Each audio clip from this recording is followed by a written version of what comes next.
Good afternoon. Glad that you've chosen to spend some time studying the Bible with us today. Today we're looking at Mark chapter 10, verses 32 to 45. And they were on the road going up to Jerusalem, and Jesus was walking ahead of them.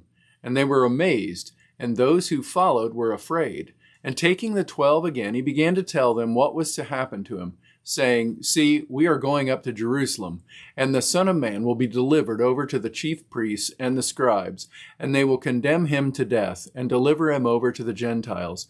And they will mock him, and spit on him, and flog him, and kill him, and after 3 days he will rise." And James and John, the sons of Zebedee, came up to him and said to him, "Teacher, we want you to do for us whatever we ask of you." And he said to them, "What do you want me to do for you?"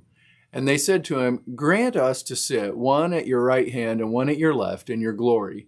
Jesus said to them, "You do not know what you are asking. Are you able to drink the cup that I drink, or to be baptized with the baptism with which I'm baptized?" And they said to him, "We are able." And Jesus said to them, "The cup that I drink, you will drink, and with the baptism with which I am baptized, you will be baptized.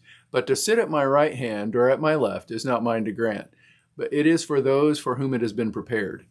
And when the 10 heard it, they began to be indignant at James and John. And Jesus called them to him and said to them, "You know that those who are considered rulers of the Gentiles lord it over them, and their great ones exercise authority over them. But it shall not be so among you. But whoever would be great among you must be your servant, and whoever would be first among you must be a slave of all. For even the Son of Man came not to be served, but to serve, and to give his life as a ransom for many."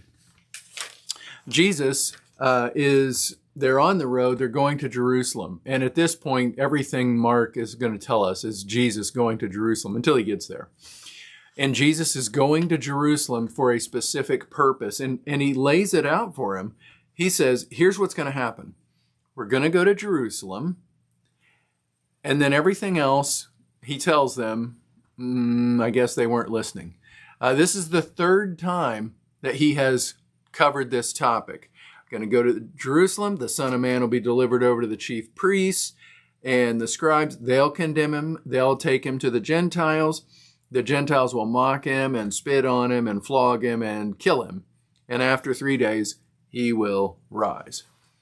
And you would think that would be a pretty gripping message, that the disciples would be leaned in.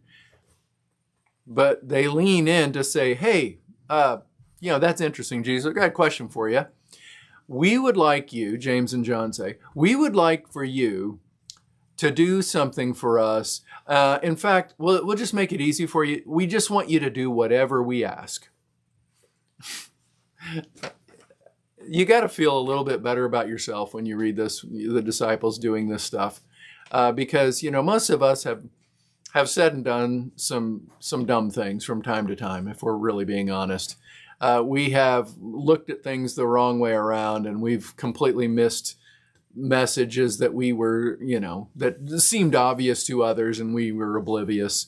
They were oblivious. Jesus had just told them that he, their master, their leader, their rabbi, the one they've, time and again said how great he is. And these guys saw Jesus transfigured on the Mount of Transfiguration. They've seen all sorts of amazing things. And they're like, "Hey, Jesus, come here a minute. Got a little something we need you to do. We won't bother you with the details. We just want you to say yes. And then later we'll, you got to read the bill to find out what's in it," they're saying to him. And so Jesus says, "Yeah, what'd you have in mind?" Not because he's going to do it, but because he wants to know what, he's just probing where they are. And they ask him, when you come into your kingdom, when you come into glory, we would like to one of us sit on your right hand, one on your left. And I tell you what, we'll make it easy for you. You pick. It doesn't really matter to us. We're easy in that way. And Jesus says, you don't even know what you're asking. And they didn't know what they were asking, because the ultimate story of Jesus coming to earth, he came as a ransom for many. We're reading that at the end of this passage.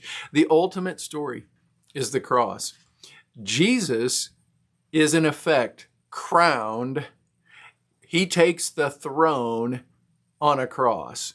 And so when he comes into his glory, it's on a cross. And, they weren't completely wrong. There actually was one on his left and one on his right. But they didn't want those spots. And that's what Jesus was saying. You don't know what you're asking. What if they were thinking, oh, no. I mean, we know that, but like later. Oh, okay. So we know from other parts of the New Testament that Jesus is at this moment. Where is he? He is in heaven. He is seated at the right hand of God. And so God is on his left. Where's that leave them?